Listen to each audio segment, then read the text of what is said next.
right, guys, so this week in handwriting, we're gonna look at the cursive W and cursive E.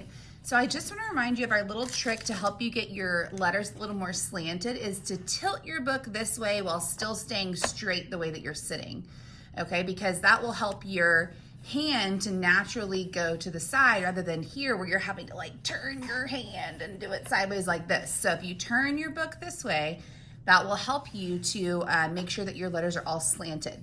Because if you notice, if we look at this W is straight up and down, but this W is slanted. We kind of see these, if I draw lines here, I see that, oh, look at those slanted lines that it makes, right? So we want to make sure that all of our letters are slanted like that, okay? So our W, let's do a little zooming. Here we go.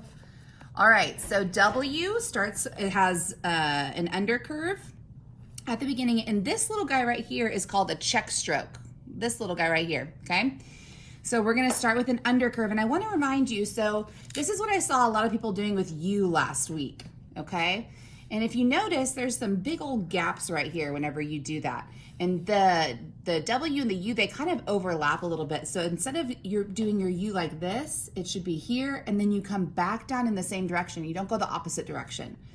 Come back down in the same direction, and then the same direction, and then you kind of scoop it up, okay? So U and W are very similar. We just go one more little check stroke at the end for the W, okay? So let's look. Let me zoom a little bit more. All right, here we go. So we're gonna do an undercurve like this up to the dashed line, come back down, scoop, come back down same direction, scoop, and then we're gonna do a little check stroke. So it's just a little beep at the end. It's not like a blob, right? It's not another undercurve. It's just a little tiny curve. It shouldn't be a straight line. It should just be a little curve like that. So let's do another one. We'll undercurve, back down the same direction, scoop when you hit the pink, back up to the dashed line, back down same direction, hit the pink, scoop. Once you hit that dashed line again, check stroke at the end. All right, so the way that a W joins to other letters is with the check stroke, okay? So instead of, for example, a U normally begins with an undercurve, but it's gonna connect with the check stroke instead. Same thing with an I. An I would normally be an undercurve to start, but it's gonna connect with the check stroke. So let's watch. So we're gonna go undercurve, down, scoop, back up, down, scoop, and then our check stroke becomes the beginning of the U, down, scoop, back up, down, scoop, back up. Okay, so if you notice, here's the W, right? And then here's the U, and instead of this being an undercurve at the beginning, it's the check stroke is how they connect, okay? Same thing with the T. Normally our T begins with an undercurve like this, but if it's coming after a W, it's going to have that check stroke at the beginning. So let's watch. So I'm gonna undercurve, back down, undercurve, back down, undercurve, and then my check stroke is gonna become the beginning of the T, all the way up, back down, and then I'll cross my T. Oops, sorry, I should have crossed my T up here. So sorry. But if you notice, I just want to make sure you see that check stroke, okay? So if you look at how these connect, the check stroke connects the W and the I, and then we have an undercurve that connects the I and the T. Okay, so your job is to trace these, and then you're gonna write them yourself underneath. And I want you to really focus on not coming back down in a different direction, but coming up and back down in the same direction, okay? So that is W, and next is our friendly little E, okay? E is a fun little loopy, okay?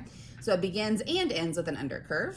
So the way that we look at it, if you notice, this is where the one starts.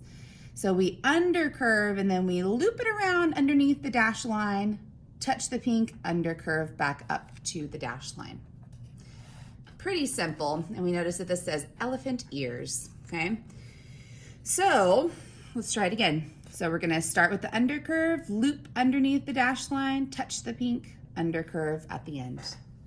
Okay, again, we're going to start with an undercurve, loop it underneath the dash line, and then come back down, undercurve at the end, okay? E joins just so, because E ends with an undercurve, if the next letter begins with an undercurve, it's just gonna have that same overlapping, okay? Because if you notice, That undercurve in the middle right here, this undercurve is the end of the E, and it's also the beginning of the W, okay? So if we look at this, it would be undercurve loop, come back down, undercurve, and then we're gonna go straight into our W. W, check stroke at the end, okay? So I don't want you to get discouraged if this is difficult for you, because guess what? We're learning something new, okay? So cursive is not easy for anybody when they first start. Sure wasn't easy for me, and I didn't learn it until I was in 3rd grade, and I remember getting so frustrated with it. But if you keep going and just focus on making every letter an individual little work of art and going slow, then you're gonna be fine, okay? That's why we're doing this. These lines like this is to practice, and if you trace over these before you start, it will help too. All right, guys, have fun writing in cursive.